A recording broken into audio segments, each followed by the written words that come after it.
अहो ऐकलत का? चिंतनची पाण्याची बॉटल कुठे ठेवली आहे? काल रात्री सायकलच्या हँडलला टांगली होती ना? नीताने स्वयंपाकघरातूनच आवाज दिला. चाळमधील त्या 10x12च्या छोट्याशा खोलीत सकाळचे 7:30 वाजले होते. खिडकीतून येणारे कोवळे ऊन थेट स्वयंपाकघरात पडले होते आणि चहाच्या पातेल्यात आलं ठेचून टाकताना निघणारा सुवास संपूर्ण घरात पसरला होता. नीता घाईघाईने चिंतनचा डबा भरत होती. अगं ते खालीच आहे, मी सकाळीच बॅगेत भरून ठेवलंय, सुधीरने मऊ आवाजात उत्तर दिलं. तो आरशासमोर उभा राहून आपल्या जुन्या पण व्यवस्थित इस्त्री केलेल्या शर्टची बटणे लावत होता. शर्टचे कॉलर थोडे घासले होते, पण सुधीरने ते नीट दुमडून घेतले. आज मिनलकडे गेले होते मी दुपारी. त्यांच्या वहिनी आल्या होत्या माहेराहून. हातात एक ब्रेसलेट घातलं होतं त्यांनी, अगदी नाजूक सोनेरी रंगाचं. त्यावर छोटे छोटे खडे होते. इतकं सुरेख दिसत होतं ना सुधीर, माझी तर नजरच हटत नव्हती. सुधीरने चहाचा घोट घेतला. चहा गोड होता, पण त्याच्या घशाखाली उतरताना एक कटू जाणीव देऊन गेला. कितीचं असेल गं? सुधीरने सहज विचारलं. जास्त नाही, 500-600च्या आसपास असेल. आर्टिफिशियल होतं, पण अगदी खरं वाटत होतं. नीताच्या डोळ्यात एक वेगळीच चमक आली आणि लगेचच तिने नजर खाली केली आणि स्वतःला सावरत म्हटली, मी काही मागत नाही आहे, फक्त बघितलं, छान वाटलं म्हणून सांगितलं. आपल्याला कुठे परवडतंय हे सगळं? सुधीरने नीताच्या हातावर हात ठेवला. नीताचे हात भांडी घासून आणि कपडे धुवून थोडे खरखरीत झाले होते.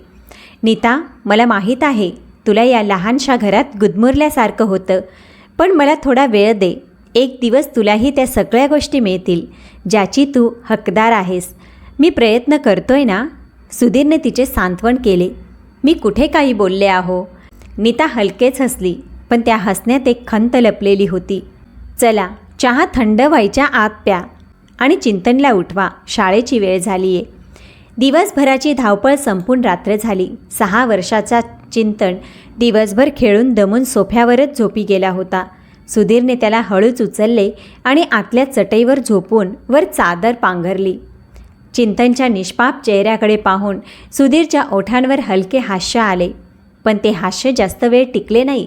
घरात आता शांतता होती, पण ही शांतता सुखाची नव्हती तर काळजीची होती.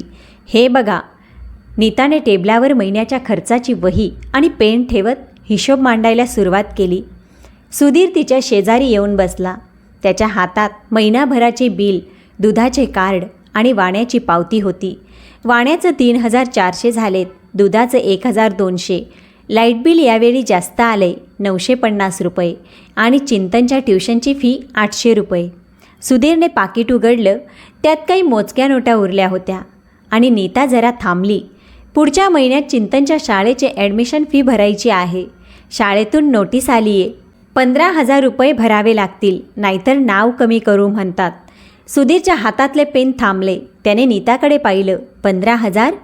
पण नीता, माझ्या पगारातले सगळे पैसे तर घराच्या हप्त्यात आणि रेशनमध्ये जातात. एवढे पैसे एकदम कुठून आणायचे? सुधीरच्या आवाजात भीती होती. तेच तर मी विचारते तुम्हाला, एवढे पैसे कुठून आणणार आपण? दर महिन्याला फक्त ॲडजस्टमेंट. या महिन्यात हे नको, पुढच्या महिन्यात बघू. हे महाग आहे, ते स्वस्त आणा. सुधीर, आपण फक्त जगण्याचा प्रयत्न करतोय, जगत नाही आहे. नीताचा आवाज थोडा चढला होता, पण चिंतन जागा होईल म्हणून तिने लगेच आवळला. मी बोललोय ऑफिसमध्ये. सुधीर मान खाली घालून म्हणाला. ओव्हरटाईमचं काम मिळतंय का बघतो. रात्री 2 तास जास्त थांबलो तर 4-5 हजार जास्त मिळतील. ओव्हरटाईमने फक्त घराचा खर्च निघतो सुधीर, आयुष्य बदलत नाही. नीता उद्विग्न होऊन म्हणाली. इतर लोकांकडे बघा, आठवड्याला हॉटेलिंग, नवीन कपडे, वर्षातून एकदा फिरायला जाणं, आणि आपण 500 रुपयाच्या ब्रेसलेटसाठी सुद्धा 1000 वेळा विचार करावा लागतो. सुधीर काही बोलू शकला नाही. त्याच्या खिशात असणारा प्रामाणिकपणा आज त्याच्या स्वतःच्या नजरेत अपुरा पडत होता. त्याची शांतता त्याच्या लाचारीची साक्ष देत होती. तू काळजी करू नकोस नीता. सुधीरने नीताच्या खांद्यावर हात ठेवत मंद आवाजात आश्वासन दिलं. मी काहीतरी करेन. चिंतनचे ॲडमिशन थांबणार नाही, हा माझा शब्द आहे तुला. नीताने एक दीर्घ श्वास घेतला आणि वही पटदिशी बंद केली. सुधीर खिडकीपाशी जाऊन उभा राहिला. बाहेर शहराचे दिवे जगमगत होते. पण त्यांच्या आत एका नव्या संघर्षाची काळजी साचू लागली होती. सर, ही प्रोजेक्टची फाईल आहे. बस यावर एक सही करून द्या. बाकीचं क्लिअरन्स आणि पेपरवर्क मी सांभाळून घेईन. ऑफिसच्या एका छोट्याशा कॅबिनमध्ये सुधीरच्या समोर उभा असलेला कॉन्ट्रॅक्टर सुजय कव्हर उघडून फाईल पुढे करत होता. सुधीरने चष्मा सावरत फाईल चाळायला सुरुवात केली. फाईलच्या 3ऱ्या पानावर नजर जाताच त्याने कपाळ आकुंचन पाहिलं. हे चुकीचं आहे सुजय, सुधीरने फाईल टेबलवर सरकवत गंभीर आवाजात सांगितलं. सामग्रीचे दर बाजाराभावापेक्षा दुप्पट लावलेत तुम्ही, आणि काम अजून पूर्णसुद्धा झालेलं नाही. मी या बिल मसुद्यावर सही करू शकत नाही. सुजयने केबिनचा दरवाजा व्यवस्थित बंद आहे ना ते एका नजरेत तपासले. तो हळूच पुढे झुकला. त्याने फाईलच्या खाली एक जाडजूड पाकिट ठेवत सुधीरच्या अगदी जवळ आवाज नेला. बघा सुधीरराव, योग्य आणि अयोग्य याचा विचार करायला वेळ आणि पैसा दोन्ही लागतं. आपल्यासारख्या मध्यमवर्गीय माणसांकडे फक्त गरजा असतात. कायदे आणि नियम पाळायला मोठी लोकं बसली आहेत. या एका सहीने तुमचं काय बिघडणार आहे? 50,000 रुपये आहे यात. चिंतनच्या शाळेची फी आणि तुमच्या घरचा इतर खर्च अगदी सहज निघून जाईन. सुधीरने त्या पाकिटाकडे पाहिलं. पाकिटाची कडा उघडी होती आणि आतल्या 500च्या नोटांच्या गड्ड्या त्याला स्पष्ट दिसत होत्या. एका क्षणात त्याच्या डोळ्यांसमोर काल रात्रीची नीताची रडवेली भाषा, तिच्या डोळ्यातली निराशा आणि 15,000 रुपये ॲडमिशन फी हा शब्द गुंजू लागला. चिंतनचा तो निष्पाप, अभ्यासात हुशार असलेला चेहरा त्याच्या नजरेसमोर आला. जर पुढच्या सोमवारी फी भरली नाही तर मुलाचे नाव शाळेतून कमी केले जाणार होते. सुधीरचा उजवा हात थरथरला. त्याने पेनाची कॅप उघडली. मनात त्याच्या बापाची, एका प्रामाणिक शिक्षक असणाऱ्या केशवरावांची शिकवण जोरात आक्रंदत होती. सुधीर, अण्णाचा प्रत्येक खास प्रामाणिकपणाचा असावा, पण आज बापाची शिकवण आणि मुलाचे भविष्य या 2 टोकांवर तो उभा होता. सुधीरने डोळे घट्ट मिटले, एक दीर्घ श्वास घेतला आणि कापत्या हातांनी त्या बिलाच्या फाईलवर आपली सही ठोकली. थँक्यू सर, तुम्ही अगदी योग्य निर्णय घेतलात. सुजय हसला आणि त्याने ते पाकिट सुधीरच्या ड्रॉवरमध्ये सरकवले. त्या रात्री घड्याळात 11 वाजले होते, पण सुधीरच्या डोळ्यांना डोळा लागत नव्हता. बाजूला नीता शांत झोपली होती आणि चिंतन सुधीरच्या छातीवर हात ठेवून निद्रिस्त होता. सुधीरने हळूच चिंतनचा हात बाजूला केला आणि उठून गॅलरीत आला. थंड हवा अंगावर येत होती, पण सुधीरच्या आत एक तीव्र दाह सुरू होता. त्याच्या मनाच्या कोपऱ्यात त्याच्या दिवंगत बाबांचा चेहरा सारखा येत होता. बाबा नेहमी म्हणायचे, कष्टाची भाकरी खाऊन झोप लागते ना, ती जगातील सगळ्यात महागड्या गादीवरही लागत नाही. मला माफ करा बाबा, मला माफ करा. सुधीरने अंधारातच हात जोडले आणि त्याचे डोळे पाण्याने भरून आले. मी माझ्या मुलासाठी हे केलं. मला दुसरा कोणताही मार्ग दिसत नव्हता. त्या रात्रीनंतर सुधीरच्या घरातील चित्र हळूहळू बदलू लागले. पुढच्याच आठवड्यात सुधीर जेव्हा संध्याकाळी घरी आला तेव्हा त्याच्या हातात एक छानशी गिफ्ट बॅग होती. नीता स्वयंपाकघरात पोळ्या करत होती. नीता, जरा इकडे ये ना. सुधीरने दिवाणखान्यातून हाक मारली. थांबा हो, शेवटची पोळी शेकतीये. नीता हाताचा पदर सावरत बाहेर आली. हे काय आहे? सुधीरने तिच्या हातात ती गिफ्ट बॅग टेकवली. काय आणलं ते? नीताने उत्सुकतेने ते पाकिट उघडलं. आत एक सुंदर मखमली लाल रंगाचा डबा होता. तिने तो डब्बा उघडताच तिचे डोळे विस्पारले. आत एक अप्रतिम सोनेरी ब्रेसलेट चमकत होतं, अगदी तसंच जसं तिने मिनलच्या वहिनीच्या हातात पाहिलं होतं, किंबहुना त्यापेक्षाही जास्त नाजूक आणि महागडं. सुधीर, हे तर सोन्याचं आहे. नीताच्या आवाजात अविश्वास होता. तुम्ही हे कुठून आणलं? एवढे पैसे कुठून आले तुमच्याकडे? सुधीरने तिचे सोन्याच्या ब्रेसलेट घातलेले हात आपल्या हातात घेतले आणि हलकेच हसला. तो हसरा चेहरा बनवताना त्याच्या आत कुठेतरी वेदना होती, पण त्याने ती लपवली. तू फक्त खुश राहा नीता, पैशांची काळजी तू करू नकोस. मी बॉसशी बोललो होतो. मला एका जुन्या प्रोजेक्टचं इन्सेंटिव्ह मिळालं आहे. आता आपल्याला प्रत्येक गोष्टीसाठी 1000 वेळा विचार करायची गरज नाही.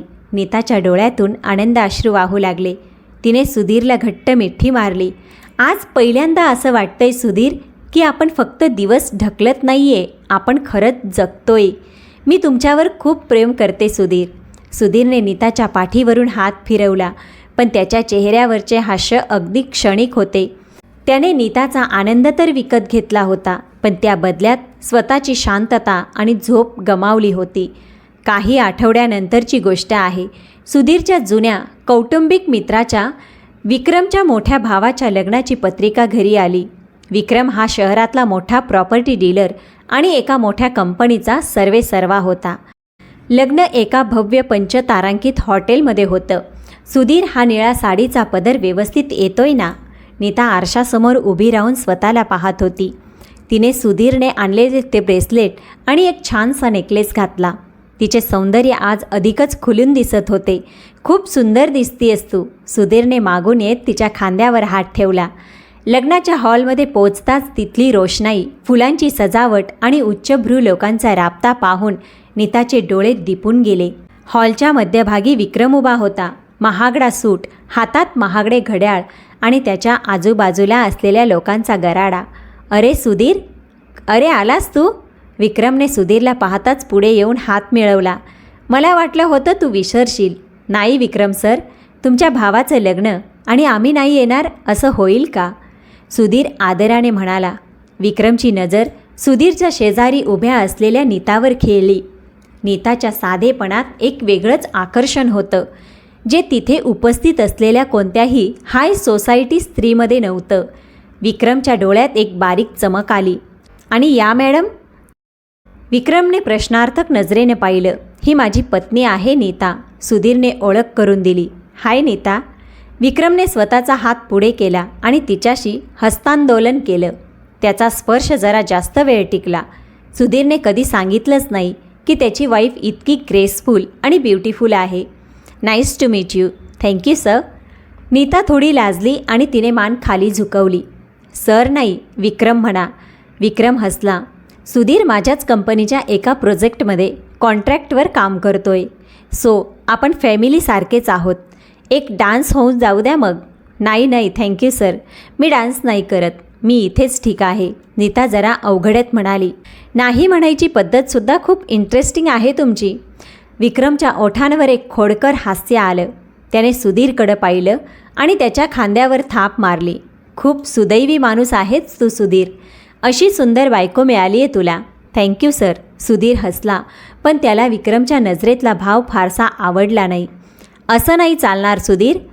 विक्रमने ग्लासातील ड्रिंकचा घोट घेत सांगितलं. आपण आता मैत्री केली आहे तर ती निभवावी लागेल. उद्या संध्याकाळी तुम्ही दोघांनी माझ्या घरी डिनरला यायचं आहे.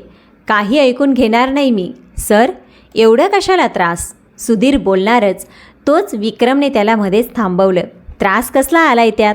उद्या 7 वाजता माझ्या फार्म हाऊसवर भेटतोय आपण, विक्रमने ठामपणे सांगितलं आणि नीताकडे एक नजर रोखून पाहत तो तिथून निघून गेला. सुधीर आणि नीता तिथेच उभे राहिले. नीताच्या मनाची धडधड वाढली होती.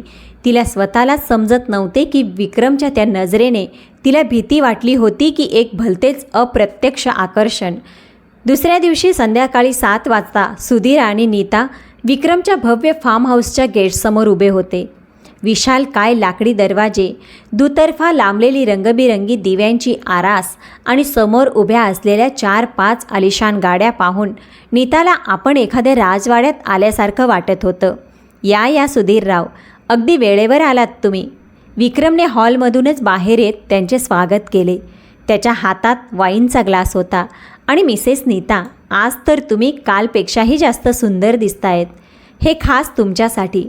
विक्रमने पुढे होऊन ताजी महागडी लाल गुलाबाची बुके नीताला दिली. थँक्यू विक्रम सर, पण या सर्वांची काही गरज नव्हती. नीता ती बुके हातात घेत जरा संकोचून म्हणाली. तिच्या गालावर गुलाबी छटा पसरली होती. गरज कशी नाही? एका सुंदर स्त्रीचे स्वागत अशाच प्रकारे करायला हवं. विक्रमच्या आवाजात एक प्रकारची भुरळ पाडणारी नजाकत होती. ते तिघे आतल्या भव्य दिवाणखान्यात जाऊन बसले. इटालियन मार्बलचे फ्लोरिंग, महागड्या झुंबऱ्यांची रोषणाई आणि मखमली सोफे. नीताची नजर त्या घराच्या प्रत्येक कोपऱ्यात घुमत होती. तिच्या मनात नकळत स्वतःच्या त्या चाळीतल्या 10 बाय 12च्या खोलीची तुलना या महालाशी सुरू झाली होती. सुधीर, तू काय घेणार, विस्की की वाईन? विक्रमने बार काउंटरकडे जात विचारलं. नाही सर, मी मद्यपान करत नाही. थंड पाणी किंवा ज्यूस चालेल. सुधीरने नम्रपणे नकार दिला. विक्रम हसला आणि त्याने सुधीरला ज्यूस दिला. मग तो नीताच्या शेजारी येऊन बसला. आणि तुम्ही नीता? थोडेसे रेड वाईन. नाही, मी पण नाही घेत, नीता घाईघाईने म्हणाले. गप्पा मारता मारता अचानक सुधीरचा फोन वाजला. ऑफिसमधून फोन आहे, मी जरा बाहेर जाऊन बोलून येतो, असे सांगून सुधीर गॅलरीच्या दिशेने निघून गेला. दिवाणखान्यात आता फक्त विक्रम आणि नीता दोघेच उरले होते. एकाकीपणाची जाणीव होताच नीता जरा अस्वस्थ झाली. विक्रमने हळूच तिच्याकडे झुकत विचारलं, सुधीरसोबत लग्नाला किती वर्ष झाली तुमची? 7 वर्ष. नीताने सोफ्याची कडा पकडत उत्तर दिलं. विक्रमने एक दीर्घ श्वास घेतला आणि नीताच्या अगदी नजरेत नजर मिळवून म्हणाला, 7 वर्ष? मला आश्चर्य वाटतंय. तुमच्यासारख्या अत्यंत सुंदर हुशार स्त्रीने या मध्यमवर्गीय सुधीरसोबत 7 वर्ष कशी काढली? तुम्ही एखाद्या राजेशाही आयुष्याच्या हकदार आहात. नीताच्या काळजात धस्स झालं. सर प्लीज, हे काय बोलताय तुम्ही? सुधीर खूप चांगले आहेत, माझ्यावर खूप प्रेम करतात. प्रेम? विक्रम खोडकरपणे हसला. सुधीरची अवकात फक्त महिनाभराच्या राशनचा हिशोब ठेवण्यापुरती आहे. ते तुम्हाला फक्त जगायला शिकवू शकतात, मजा करायला नाही. असो, तुम्हाला वाईट वाटले असेल तर सॉरी, पण मला जे वाटले ते मी बोललो. सुधीर आत परत आला. सॉरी सर, जरा अर्जंट कॉल होता. अरे काही हरकत नाही सुधीर. विक्रम लगेचच पूर्ववत होत म्हणाला, चला डिनर रेडी आहे. जेवण संपल्यावर जेव्हा ते निघायला लागले तेव्हा विक्रमने आतून एक लहान मखमली डबा आणला. हे लहानसं गिफ्ट माझ्याकडून मिसेस नीतांसाठी. विक्रमने डबा पुढे केला. नीताने संकोचाने तो डबा उघडला. आत हिऱ्यांचा एक अत्यंत महागडा आणि चमकदार नेकलेस होता. त्या हिऱ्यांची चमक पाहून नीताचे डोळे विस्पारले. नाही सर, हे खूप महाग आहे, मी हे नाही घेऊ शकत. सुधीर मध्यस्थी करत पटकन म्हणाला. अरे सुधीर, मित्रांमध्ये कसला हिशोब? विक्रमने सुधीरच्या खांद्यावर हात ठेवला. मी नीतांना माझी मैत्रीण मानतो आणि मित्राला भेटवस्तू देताना किंमत पाहिली जात नाही. ठेवा ते. घरी पोचल्यानंतर नीता रात्री उशिरापर्यंत आरशासमोर उभी राहून तो हिऱ्यांचा नेकलेस आपल्या गळ्यात लावून पाहत होती. हिऱ्यांच्या त्या लकलकीत तिला तिचे एक नवे श्रीमंत रूप दिसत होते. नीता, ते ठेवून दे बाजूला. सुधीर कॉटवर बसत गंभीर आवाजात म्हणाला. उद्या सकाळीच मी ते विक्रम सरांना परत देऊन येईन. का? नीताने चमकणाऱ्या डोळ्यांनी वळून पाहिलं. का परत द्यायचं? त्यांनी स्वतःहून प्रेमाने दिलेलं गिफ्ट आहे ते. नीता, एवढं महाग गिफ्ट कोणी सहज कोणाला देतं का? त्याच्या मागे त्याचे काहीतरी वेगळे उद्देश असू शकतात. मला ते योग्य वाटत नाही आहे. सुधीरचा आवाज थोडा कडक झाला होता. तुम्हाला नेहमी प्रत्येक गोष्टीत शंकाच काय येते सुधीर? नीता चिडून म्हणाली.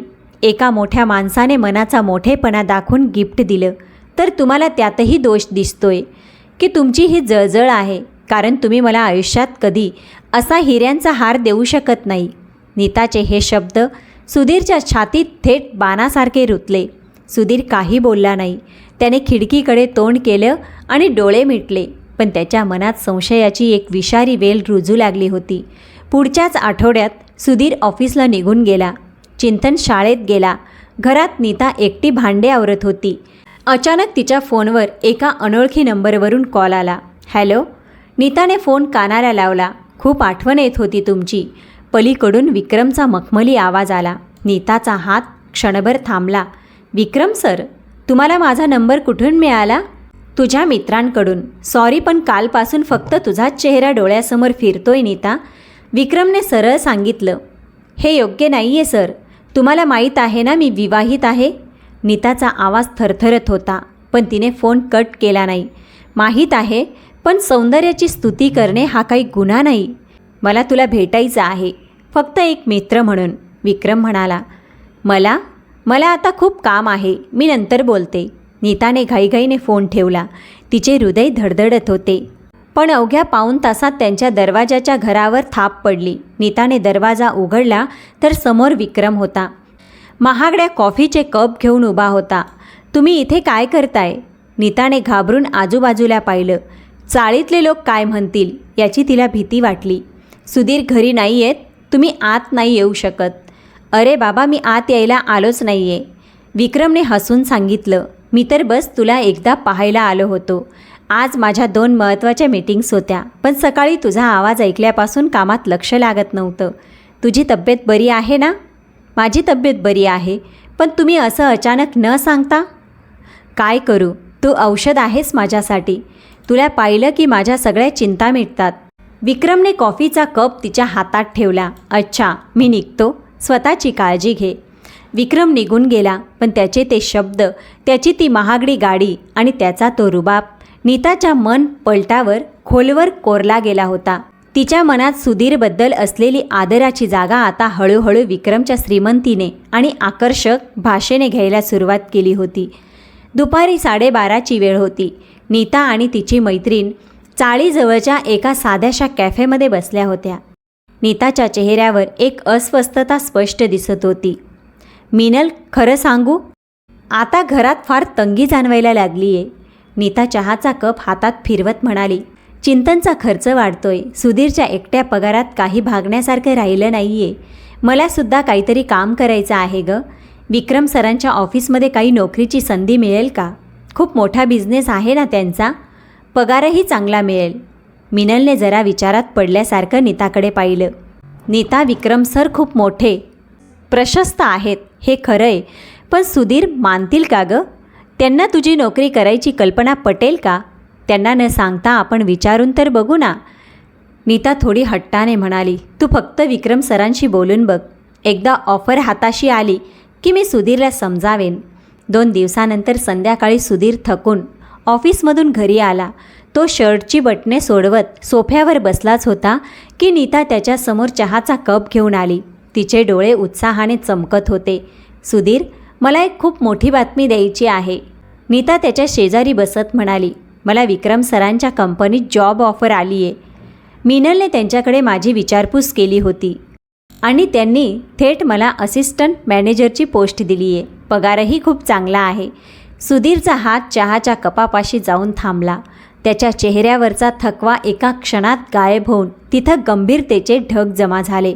नाही नीता, सुधीरने कडक पण शांत आवाजात उत्तर दिलं. तू त्या माणसाच्या ऑफिसमध्ये काम करणार नाहीस. का? नीताचा चेहरा एकदम उतरला. का नाही करायचं? इतकी चांगली संधी चालून आली आहे. घरात 4 पैसे जास्त येतील तर तुम्हाला काय अडचण आहे? मला पैशांपेक्षा तुझी सुरक्षा आणि आपली इज्जत जास्त महत्त्वाची आहे. सुधीर उठून उभा राहिला. नीता, तो माणूस मला योग्य वाटत नाही. त्याची नजर, त्याची बोलण्याची पद्धत, मला सगळं समजतं. तू तिथे जाणार नाहीस, बस. तुम्हाला माझ्यावर भरोसा नाही आहे का सुधीर? की तुम्हाला भीती वाटतीये की मी तुमच्यापेक्षा चांगलं आणि श्रीमंत आयुष्य पाहीन? नीताचा आवाज आता चढला होता. तुम्ही स्वतः तर काही करू शकत नाही आणि मलाही पुढे जाऊ देत नाही. काळजी नाही करत तुम्ही माझी, फक्त कंट्रोल करत आहात. प्रत्येक गोष्टीत तुमचं फक्त नाहीच असतं. नीता, मी तुझा नवरा आहे. तुझं भलं वाईट मला समजतं. सुधीर जोराने ओरडला. नवरा आहात ना, मग नवऱ्यासारखं सुख तरी दिलंय का मला आजपर्यंत? नीताने अत्यंत कटू शब्दात वार केला. 7 वर्ष झाली आहे या 10x12च्या खोलीत सुकते मी. मलाही थोडं जगायचं आहे सुधीर. नीताचे हे शब्द ऐकून सुधीर सुन्न झाला. त्याच्याकडे बोलायला आता काही उरलं नव्हतं. घरात अचानक एक भयानक शांतता पसरली. काही दिवस घरात हेच मौन पसरले होते. दोन्ही बाजूंनी बोलणे जवळजवळ बंद झाले. अखेर सुधीरने नीताचे रोजचे कट आणि तडफड पाहून स्वतःच्या स्वाभिमानाचा बळी दिला. ठीक आहे नीता. सुधीर एका रात्री मान खाली घालून म्हणाला. तुला जर नोकरी करूनच आनंद मिळणार असेल तर कर नोकरी. मी तुला अडवणार नाही. नीताच्या चेहऱ्यावर जिंकल्याचा आनंद स्पष्ट दिसला. पण सुधीरच्या डोळ्यात एका अज्ञाताची आणि सर्व काही गमावण्याची भीती दाटून आली होती. विक्रमचे ऑफिस एका मोठ्या कॉर्पोरेट महलासारखे होते. काचेच्या उंच भिंती, लक्झरी फर्निचर आणि शांत वातावरण. विक्रमने स्वतःच्या भव्य कॅबिनमधून बाहेर येत तिचे स्वागत केले. मला खूप आनंद झाला की तू माझी ऑफर स्वीकारलीस. बघ, तुला इथे अजिबात अवघडल्यासारखं वाटणार नाही. याची काळजी मी स्वतः घेईन. Thank you sir. नीता संकोचाने म्हणाली. सर नाही, फक्त विक्रम. विक्रमने हसून दुरुस्त केलं. आणि हो, आज पहिल्याच दिवशी तुला टॅक्सीने यायला त्रास झाला असेल ना? विक्रमने टेबलवरून एका नवीन ब्रँडेड कारची चावी आणि एक लिफाफा उचलून नीताच्या हातात ठेवला. हे काय आहे सर? नीताने आश्चर्याने विचारलं. ही कंपनीतर्फे तुझी ऑफिशियल कार. ड्रायव्हर खालीच उभा आहे आणि या लिफाफ्यात तुझा जॉईनिंग बोनस आहे. विक्रमने मिश्किलपणे सांगितलं. कार? पण मी तर नुकतीच जॉईन झाली आहे. एवढं सगळं एकाच दिवशी? नीताचे डोळे विस्पारले. नीता, तुझ्यासारख्या टॅलेंटेड आणि सुंदर माणसासाठी हे काहीच नाही.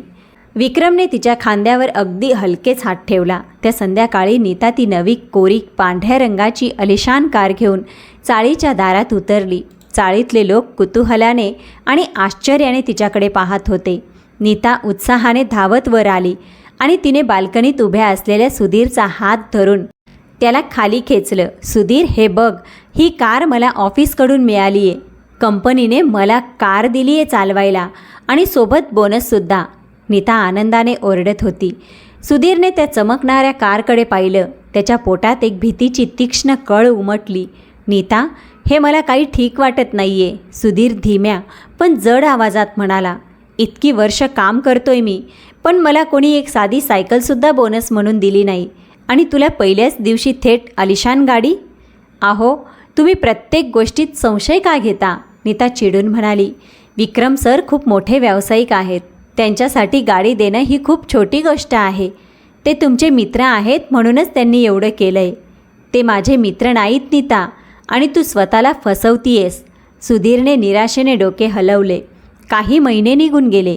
नीता आता पूर्वीची नीता राहिली नव्हती. तिच्या अंगावर महागडे कपडे, हातात नवी ब्रँडेड फोन आणि बोलण्यात एक वेगळाच अहंकार आला होता. 6 वर्षाचा चिंतन रोज संध्याकाळी आईची वाट पाहत बाल्कनीत बसायचा. पण नीता रात्री उशिरा विक्रमसोबत पार्ट्या आणि मीटिंग्स आटोपून घरी यायची. चिंतन झोपलाय सुधीर?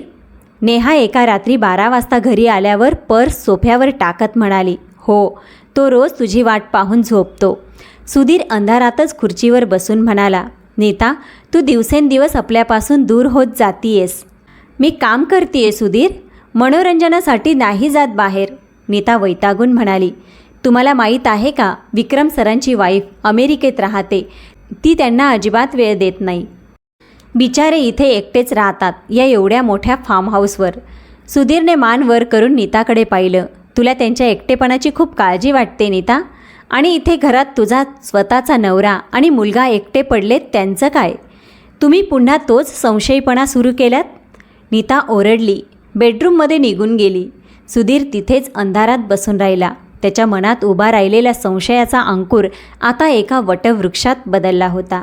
त्याला साफ दिसत होतं की ज्या नीतासाठी त्याने आपला प्रामाणिकपणा विकला होता, तीच नीता आता त्याच्या हातातून पूर्णपणे निसटून गेली होती. रात्रीचे 1 वाजले. घरात शांतता होती, पण ती शांतता वादळापूर्वीची होती. नीता अजूनही घरी परतली नव्हती. सुधीरने चिंतनला शेजारच्या काकूंकडे झोपवायला नेऊन ठेवलं होतं. त्या लहान मुलाच्या मनावर या रोजच्या वादांचा वाईट परिणाम होऊ नये म्हणून बाप म्हणून त्याने घेतलेली ती एक धडपड होती. सुधीरचा फोन पुन्हा एकदा बंद येत होता. नीताचा फोन स्विच ऑफ होता. सुधीरच्या हृदयाची धडधड वाढली. त्याच्या मनातली भीती आता खात्रीत बदलत होती. तो चाळीतून खाली उतरला आणि रस्त्यावर आला. काळ्या कुट्ट रात्रीत रस्त्यावरचे दिवे मंद जळत होते. सुधीरच्या पावलांना दिशा माहीत होती. त्याचा आत्मा सांगत होता की त्याला कुठं जायचं आहे. अर्ध्या तासाने सुधीर विक्रमच्या त्या भव्य फार्म हाऊसच्या बाहेर उभा होता. गेटजवळ विक्रमची तीच अलिशान गाडी उभी होती आणि समोरच्या काचेच्या खिडकीतून आतला प्रकाश बाहेर येत होता. सुधीरने थरथरत्या हातांनी कंपाऊंडचे छोटे गेट ढकलले. आतल्या लॉनवरून चालत तो मागच्या काचेच्या दरवाजाजवळ पोचला. काचेतून आतले दृश्य दिसताच सुधीरच्या पायाखालची जमीनच सरकली. आत दिवाणखान्यात विक्रम सोफ्यावर बसला होता आणि नीता त्याच्या अगदी जवळ बसून वाईनचा ग्लास हातात घेऊन हसत होती. विक्रमचा हात नीताच्या खांद्यावर होता आणि नीताच्या चेहऱ्यावर त्या स्पर्शाचा कोणताही संकोच नव्हता. सुधीरच्या डोळ्यातून अश्रू वाहू लागले, पण त्या अश्रूत आता वेदनेपेक्षा एक भयानक आक्रोश होता. त्याने काचेचा दरवाजा जोरात ढकलून आत प्रवेश केला. दरवाजाचा आवाज होताच नीताच्या हातातला ग्लास खाली पडला आणि तिचे तोंड उघडेच राहिले. विक्रम मात्र अजिबात विचलित झाला नाही. त्याच्या ओठांवर एक क्रूर हास्य आले. सुधीर, तू इथे यावेळेस? नीताचा आवाज घशातच अडकला. ती घाईघाईने उभी राहिली. सुधीर, माझी गोष्ट ऐक. आम्ही बस काम करत होतो. नीता पुढे झाली. गप्प बस, सुधीर ओरडला. त्याचा आवाज एवढा भयानक होता की फार्म हाऊसच्या भिंती हादरल्या. एक शब्दही बोलू नकोस नीता. 7 वर्ष मी तुझ्या एका स्माईलसाठी माझा मान सन्मान विकला, माझा स्वाभिमान विकला. तुझ्या सुखासाठी मी माझ्या बापाच्या तत्वांना मूठ माती देऊन लाच घेतली. आणि तू या 2% पैशासाठी आणि या माणसाच्या पाशवी सुखासाठी मला आणि तुझ्या पोटच्या मुलाला विकलंस. विक्रम सोफ्यावरून उठला आणि त्याने खिशात हात घातले. सुधीरराव, ओरडून काही फायदा नाही. आता तुम्हालाही समजतंय की नीता तुमच्यासोबत खुश नाही आहे. ती तुमच्या या दरिद्री आयुष्याला कंटाळली आहे. तू गप्प बस विक्रम. सुधीर त्याच्या अंगावर धावून गेला, पण विक्रमच्या अंगरक्षकांनी सुधीरला मध्येच रोखले. सुधीर थांब, नीता ओरडली. तिची भीती आता हळूहळू अहंकारात बदलली होती. हो, मी कंटाळले तुझ्या त्या 500 रुपयाच्या हिशोबाला. मला नाही जगायचं त्या गलिच्छ चाळीत. मला विक्रमसोबत राहायचं आहे. तो मला ते आयुष्य देतोय जे तू स्वप्नातही देऊ शकत नाही. सुधीरने नीताकडे पाहिलं. ज्या स्त्रीवर त्याने स्वतःपेक्षा जास्त प्रेम केलं होतं ती आज अनोळखी वाटत होती. सुधीरच्या डोळ्यातले अश्रू आटले. त्याच्या चेहऱ्यावरचे भाव एकदम शांत झाले, एका मृत माणसासारखे शांत. ठीक आहे, सुधीर मंद आवाजात म्हणाला. जर तुझा हाच निर्णय असेल तर आजपासून माझा आणि तुझा संबंध संपला. नीता विक्रमकडे वळली. हा मला थांबवेल. मला आता याच्यासोबत एका छताखाली राहायचं नाही आहे. काळजी करू नकोस नीता. विक्रम हसला. सुधीरराव, उद्या सकाळी माझ्या वकिलाचे कागद तुमच्या हातात पडतील. घटस्फोटावर सही करा आणि मोकळे व्हा. आणि हो, ही चेकबुक पहा. जितकी रक्कम हवी आहे तितकी लिहा, पण नीताचा पाठलाग सोडून द्या. विक्रमने चेकबुक सुधीरच्या तोंडावर फेकली. सुधीरने ते चेकबुककडे पाहिलेसुद्धा नाही. त्याने जमिनीवर थुंकले आणि विक्रमच्या डोळ्यात पाहत म्हणाला, विक्रम साहेब, ज्या स्त्रीने स्वतःच्या 7 वर्षाच्या संसाराचा आणि पोटच्या मुलाचा मोलभाव केला ती उद्या तुझीही सोयीनुसार विक्री करेल. तुझा हा पैसा तुला मुबारक असो. सुधीरने नीताकडे शेवटची एक नजरेचा कटाक्ष टाकला. नीताने आपली नजर फिरवून घेतली. सुधीर शांतपणे मागे वळाला आणि फार्म हाऊसच्या बाहेर पडला. दुसऱ्या दिवशी सकाळी सुधीरच्या चाळीतल्या खोलीत वकिलांचे कागद टेबलावर पडले होते. नीता आपले सामान बॅगेत भरत होती. तिच्या अंगावर महागडी साडी आणि अंगावर सोन्या हिऱ्यांचे दागिने होते. 6 वर्षाचा चिंतन कोपऱ्यात उभा राहून उघड्या डोळ्यांनी हे सर्व पाहत होता. त्याला समजत नव्हते की आई कुठे चालली आहे. ममा, तू कुठे चालली आहेस? चिंतनने नीताचा पदर पकडला. मला पण घेऊन जा. नीता क्षणभर थांबली. तिचे पाऊल अडखळले, पण मागून विक्रमच्या ड्रायव्हरने बॅग उचलण्याचा आवाज आला आणि तिचा मोह तुटला. चिंतन, तू बाबांसोबत राहा. मम्मा नंतर येईल तुला भेटायला. नीताने त्याचा हात झटकला. नाही मम्मा, मला तू हवी आहेस. चिंतन रडू लागला. सुधीरने पुढे होऊन चिंतनला आपल्या छातीशी घट्ट धरले. त्याने अवसान आणून सुधीर नीताच्या समोर उभा राहिला. त्याच्या हातात सही केलेले घटस्फोटाचे कागद होते. त्याने ते कागद नीताच्या हातात टेकवले. हे घे तुझं स्वातंत्र्य. सुधीर शांत आवाजात म्हणाला. पण एक लक्षात ठेव नीता, आज तू एका बापाकडून त्याचा संसार हिरावला आहेस, पण माझ्या मुलाच्या डोळ्यातला या प्रत्येक अश्रूचा हिशोब ही वेळ तुझ्याकडून चुकता करेल. नीताने कागद हातात ठेवले. तिने एक नजर त्या लहानशा खोलीवर टाकली जिथे तिने 7 वर्ष काढली होती, पण तिचे मन आता पूर्णपणे पाषाण झाले होते. ती एका शब्दानेही मागे न वळता चाळीच्या पायऱ्या उतरून खाली उभ्या असलेल्या गाडीत जाऊन बसली. गाडीचा आवाज दूर निघून गेला. घरात आता फक्त चिंतनच्या रडण्याचा आवाज गुंजत होता. बाबा, मम्मा कुठे गेली? ती परत नाही का येणार? सुधीर जमिनीवर बसला. त्याने चिंतनचे रडणारे तोंड आपल्या दोन्ही हातात घेतले आणि स्वतःचे अश्रू पुसत म्हणाला, नाही बाळा, मम्मा आता परत कधीच नाही येणार. पण तुझा हा बाबा तुला कधीच एकटा पडू देणार नाही. हा माझा शब्द आहे तुला. त्या एका काळ्या रात्री सुधीरचा संसार, त्याचे प्रेम आणि त्याचा भूतकाळ जळून खाक झाला. पण त्या राखेतून आता एका नव्या कठोर आणि संघर्षाने भरलेल्या सुधीरचा जन्म होणार होता. सुधीरने स्वतःला सावरून आयुष्याची उद्ध्वस्त झालेली घडी पुन्हा बसवायला सुरुवात केली, पण घाव अजून ताजे होते. सकाळी 6 वाजता सुधीर उठायचा, चिंतनचा डबा बनवणे, त्याला तयार करून शाळेच्या बसमध्ये बसवणे आणि मग स्वतः कामावर निघणे. हे सगळं करताना त्याच्या अंगात त्राण नसायचे. एके दिवशी दुपारी सुधीरला चिंतनच्या शाळेतून थेट प्रिन्सिपलचा फोन आला. सुधीर धावतच शाळेत पोहोचला. प्रिन्सिपलच्या केबिन बाहेर चिंतन एकटाच मान खाली घालून खुर्चीवर बसला होता. त्याचे डोळे लाल झाले होते. "या मिस्टर सुधीर," प्रिन्सिपल मॅडमने आत बोलावले. "बसा." सुधीर अस्वस्थपणे बसला. "काय झालं मॅडम? चिंतनची तब्येत बरी नाही आहे का?" "त्याच्या शारीरिक आरोग्यापेक्षा मला त्याच्या मानसिक आरोग्याची जास्त काळजी वाटते सुधीरराव," प्रिन्सिपल मॅडम गंभीरतेने म्हणाल्या. "गेल्या 2 महिन्यात चिंतनचा अभ्यास पूर्णपणे ढासळला आहे. परीक्षेत फक्त 37% गुण मिळालेत त्याला. तो वर्गात कोणाशी बोलत नाही, मुलांसोबत खेळत नाही, नेहमी खिडकीबाहेर शून्यात पाहत बसतो. आज तर त्याने वर्गमित्रांवर थेट पाण्याची बॉटल फेकून मारली." "काय?" सुधीरने आश्चर्याने बाहेर बसलेल्या चिंतनकडे पाहिलं. "चिंतन असं कधीच करत नाही मॅडम. तो खूप शांत मुलगा आहे. आम्ही त्याला विचारलं तर तो काही उत्तर देत नाही," मॅडम म्हणाल्या. "त्याच्या आईला एकदा शाळेत पाठवून द्या. कदाचित त्या त्याच्याशी बोलू शकतील." "आई" हा शब्द ऐकता सुधीरच्या छातीत एक तीक्ष्ण सुरी खुपसल्यासारखी वेदना झाली. "त्याची आई? त्याची आई आता आमच्यासोबत राहत नाही." सुधीरचा आवाज चाचरला. "तिने घटस्फोट घेतलाय आणि ती सोडून गेली आहे." कॅबिनमध्ये क्षणभर शांतता पसरली. प्रिन्सिपल मॅडमच्या चेहऱ्यावर सहानुभूतीचे भाव आले. पण या प्रसंगांचा त्या लहान मुलाच्या मनावर खूप खोल परिणाम झाला आहे. त्याला प्रेमाची आणि लक्ष देण्याची गरज आहे. सुधीर शाळेच्या बागेत आला. चिंतन एका बाकावर एकटाच बसून पायाने माती उकरत होता. सुधीर त्याच्या शेजारी जाऊन बसला. "चिंतन." सुधीरने त्याच्या डोक्यावरून हात फिरवला. चिंतनने मान वर केली. त्याच्या निष्पाप डोळ्यात अथांग दुःख होतं. "पप्पा, माझी शाळा सुटणार का? तुम्ही माझ्यावर रागावलायत ना?" "नाही बाळा." सुधीरच्या डोळ्यात पाणी आले, पण त्याने ते आवरले. "मी तुझ्यावर कधीच रागावणार नाही. पण तू असं चिडचिड का करतोस?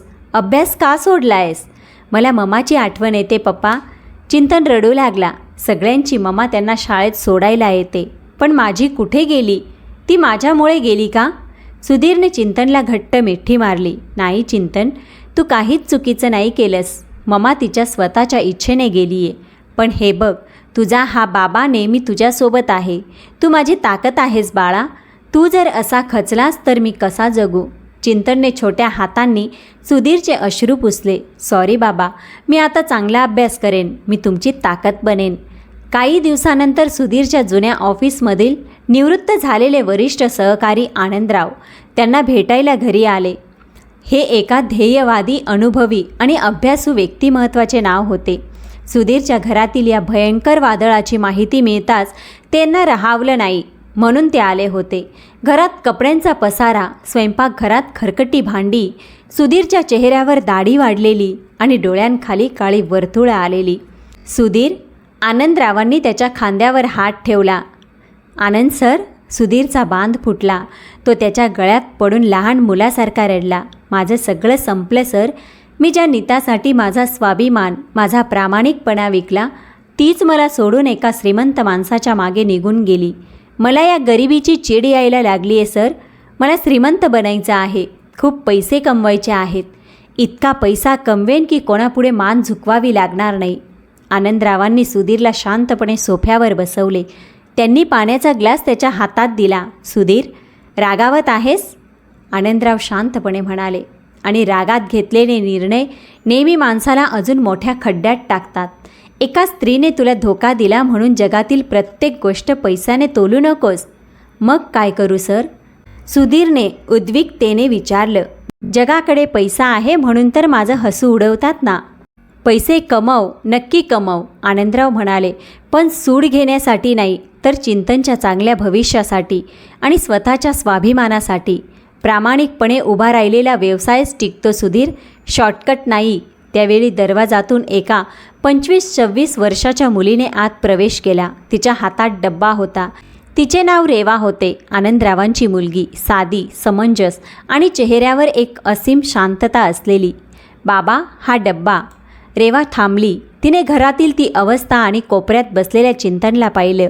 रेवा हळूच चिंतनपाशी गेली. ती चाच्यासमोर खाली बसली आणि हसून म्हणाली, हाय चिंतन, मी रेवा, तुला खाऊ आवडतो ना? चिंतनने तिच्याकडे पाहिलं. रेवाच्या चेहऱ्यावर निष्पाप हास्य पाहून चिंतनच्या चेहऱ्यावरचा ताण हळूहळू कमी झाला. मला लाडू आवडतात, चिंतन हलक्या आवाजात म्हणाला. अरे वा, मी तुझ्यासाठी बेसनचे लाडू आणलेत. रेवाने डबा उघडला आणि चिंतनला भरवू लागली. सुधीरने त्या दृश्याकडे पाहिलं. कित्येक महिन्यानंतर चिंतन कोणाशी तरी मोकळेपणाने हसत होता. सुधीर, ही माझी मुलगी रेवा, आनंदराव म्हणाले. MBA झालंय तिचं. सध्या लहान मुलांच्या कॉन्सलिंगचे काम करते. चिंतनची काळजी तू करू नकोस, ती त्याला सांभाळेल. ते दिवसानंतर सुधीरच्या आयुष्याला एक नवी दिशा मिळाली. सुधीरने ठरवले की आता नोकरी करून आयुष्य भागणार नाही. त्याने स्वतःचे ते छोटे घर विकण्याचा निर्णय घेतला. ते घर विकून 25 लाख रुपये आणि स्वतःची जमापुंजी घेऊन त्याने बिझनेस विश्वात पाऊल ठेवण्याचे ठरवले. सुधीरचा कॉलेजमधील जुना मित्र एका ब्रोकरेज आणि शेअर ट्रेडिंग फॉर्मचा मालक होता. सुधीर केशवला जाऊन भेटला. केशव, हा माझा शेवटचा पैसा आहे. सुधीरने धनादेश केशवच्या हातात ठेवला. मला या योग्य ठिकाणी गुंतवायचं आहे. मला बिझनेस शिकायचा आहे. केशवने सुधीरच्या डोळ्यातील ती जिद्द पाहिली. सुधीर, तुझ्या प्रामाणिकपणावर माझा पूर्ण विश्वास आहे. तू फक्त पैसा गुंतवणार नाहीस, तर माझ्यासोबत पार्टनर म्हणून काम करशील. सुधीरने दिवस रात्र एक केले. सकाळी 6 ते रात्री 12 वाजेपर्यंत तो केशवच्या फॉर्ममध्ये बाजाराचा अभ्यास करायचा, नवनवीन प्रोजेक्ट शोधायचा आणि ग्राहकांशी व्यवहार करायचा. त्याच्या कष्टाला यश येऊ लागलं. अवघ्या 6 ते 8 महिन्यात सुधीर आणि केशवच्या कंपनीने रिअल इस्टेट आणि फायनान्स क्षेत्रात प्रचंड यश मिळवले. सुधीरची कल्पकता आणि प्रामाणिकता पाहून मोठमोठे उद्योगपती त्याच्याशी जोडले जाऊ लागले. सुधीरने आता शहरात एक आलिशान फ्लॅट घेतला, नवीन गाडी घेतली. पण या सर्व श्रीमंतीतही त्याचा पाय जमिनीवर होता. त्याच्या घरात अजूनही आनंदराव आणि रेवाचे येणे जाणे होते. रेवाने चिंतनला आईसारखे सावरले. चिंतन आता अभ्यासात पहिला येऊ लागला आणि रेवा दिदी नव्हे तर मनातल्या मनात आई मानू लागला होता. सुधीर आता श्रीमंत झाला, पण ही श्रीमंती लाचेच्या पैशांची नव्हती, तर त्याच्या घामाची आणि संघर्षाची होती. इकडे सुधीरच्या कष्टाला यशाची फळे येत होती, तर दुसरीकडे विक्रमच्या अयोग्य मार्गाने उभारलेल्या साम्राज्याला उतरती कळा लागली होती. विक्रमने लपवून ठेवलेले बेकायदेशीर व्यवहार, रिअल इस्टेटमधील घोटाळे आणि बनावट कागदपत्रांचे कारस्थान उघडे पडले. ज्या लग्नाचा बनाव करून नीता विक्रमसोबत राहत होती, ते लग्नसुद्धा कायदेशीर नव्हतं. एका संध्याकाळी विक्रमच्या फार्म हाऊसवर अचानक पोलिसांच्या गाड्यांचा ताफा झाला. विक्रम साहेब, तुमच्यावर बिझनेस फ्रॉड आणि करोडोंच्या आर्थिक व्यवहाराचा आरोप आहे. चला आमच्यासोबत. पोलीस अधिकाऱ्याने विक्रमच्या हातात बेड्या ठोकल्या. नीता घाबरून कोपऱ्यात उभी राहिली. तेवढ्यात तिथे विक्रमची पहिली पत्नी प्रियंका तिच्या वकिलासह पोचली. अभिनंदन विक्रम, दुसरं लग्न करून मला रस्त्यावर आणायला निघाला होतास ना, आता तुरुंगातच चढ. प्रियंका संतापाने ओरडली. मग तिने नीताकडे पाहिलं. आणि ही कोण? हिला सकाळ व्हायच्या आत माझ्या घरातून बाहेर फेका. हिचा एकही सामान इथे राहता कामा नये. विक्रमला पोलीस घेऊन गेले आणि प्रियंकाच्या माणसांनी नीताला एकाच कपड्यात घरातून हाकलून दिले. तिच्या हातातले महागडे दागिने, कारची चावी, फोन सगळं हिरावून घेतलं गेलं. कालपर्यंत महालात राहणारी नीता एका रात्रीत रस्त्यावर आली. तिला एका महिला शेल्टर होममध्ये राहावे लागले. साध्या पांढऱ्या कपड्यात शेल्टर होमच्या एका कोपऱ्यात बसून ती स्वतःच्या नशिबाला आणि केलेल्या चुकांना दोष देत होती. विक्रमला भेटायला ती तुरुंगातही गेली, पण विक्रमने तिला सरळ ओळख दाखवण्यास नकार दिला. दूर राहा माझ्यापासून, तुझ्यामुळे माझं हे सगळं उद्ध्वस्त झालं. पश्चातापाच्या आगीत जळणाऱ्या नीताकडे आता एकच मार्ग उरला होता, माफी मागण्याचा. दुसऱ्या दिवशी दुपारी सुधीरच्या भव्य वातानुकूलित कॉर्पोरेट ऑफिसच्या मुख्य दरवाजातून एक स्त्री भीत आत आली. तिचे केस अस्ताव्यस्त होते, डोळ्यांखाली काळी वर्तुळे होती आणि चेहऱ्यावर प्रचंड अपराधीपणाचा भाव होता. ती नीता होती. काचेच्या केबिनमध्ये सुधीर आपल्या मोठ्या क्लायंटसोबत मीटिंग करत होता. सूट बूट घालून बसलेला सुधीर आज एका मोठ्या उद्योजकाच्या रुबाबात दिसत होता. मीटिंग संपून क्लायंट बाहेर पडताच नीता कॅबिनचा दरवाजा उघडून आत आली. सुधीरने मान वर करून पाहिलं. क्षणभर त्याच्या चेहऱ्यावर आश्चर्याची एक बारीक रेष उमटली, पण लगेच त्याचे भाव पूर्ववत शांत झाले. सुधीर, नीताचा आवाज थरथरत होता. तिचे डोळे अश्रूंनी भरून आले. मला माहीत नव्हतं की माफी मागण्यासाठी एवढ्या हिमतीची गरज असते. मी रस्त्यात विचार करत होते की तुला काय सांगू, पण आता वाटतंय कोणताच शब्द पुरेसा नाही. सुधीर शांतपणे आपल्या खुर्चीवर बसून तिचे बोलणे ऐकत होता. मी ते सगळं गमावलं सुधीर, जे खरं होतं. नीता रडत म्हणाली. तुझा विश्वास, तुझी साथ आणि माझ्या चिंतनचं बालपण. मला माफ कर सुधीर, प्लीज मला माफ कर. मी खूप मोठी चूक केली. सुधीर खुर्चीवरून उठला. तो खिडकीपाशी गेला आणि बाहेर शहराकडे पाहू लागला. नीता, समीरचा आवाज शांत आणि संयमी होता. जर माझ्या माफ करण्याने तुला मानसिक समाधान मिळणार असेल तर देवाची शपथ, मी तुला मनापासून माफ केलं.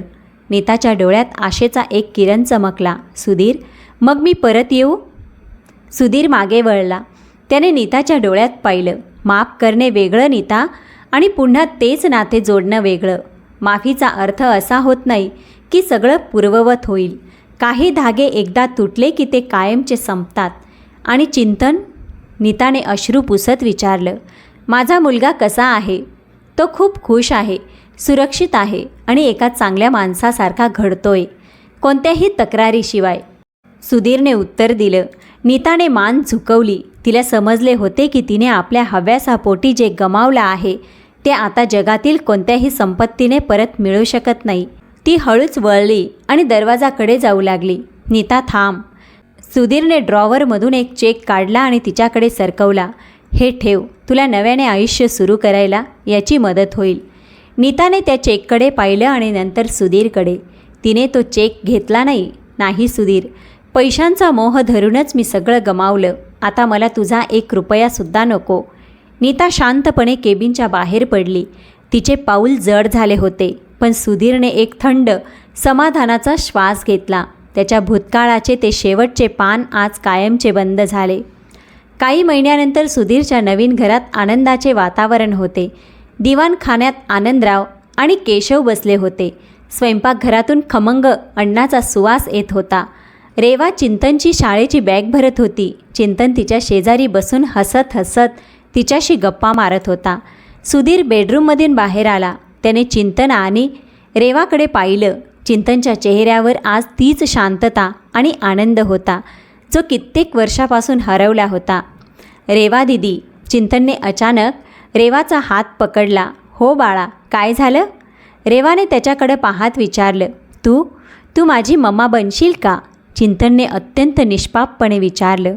रेवाच्या डोळ्यात आनंद अश्रू तरळले. तिने चिंतनला घट्ट गळ्यात लावले.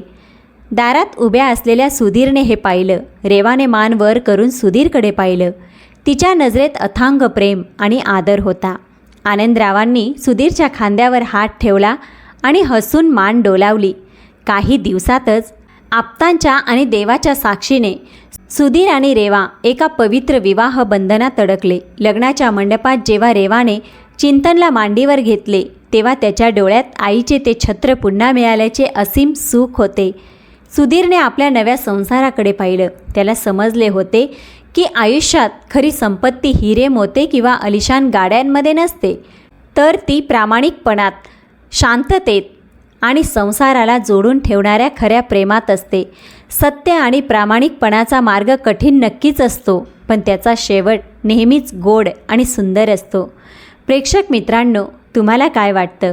सुधीरसारख्या एका प्रामाणिक आणि खऱ्या माणसाशी नीताने जो व्यवहार केला ते योग्य होतं का? सुधीरने तिला परत येण्यासाठी नकार दिला, ते सुधीरने योग्य केलं का? तुमचं मत कॉमेंटमध्ये मांडायला विसरू नका. चला तर भेटूया पुढच्या कथेसोबत.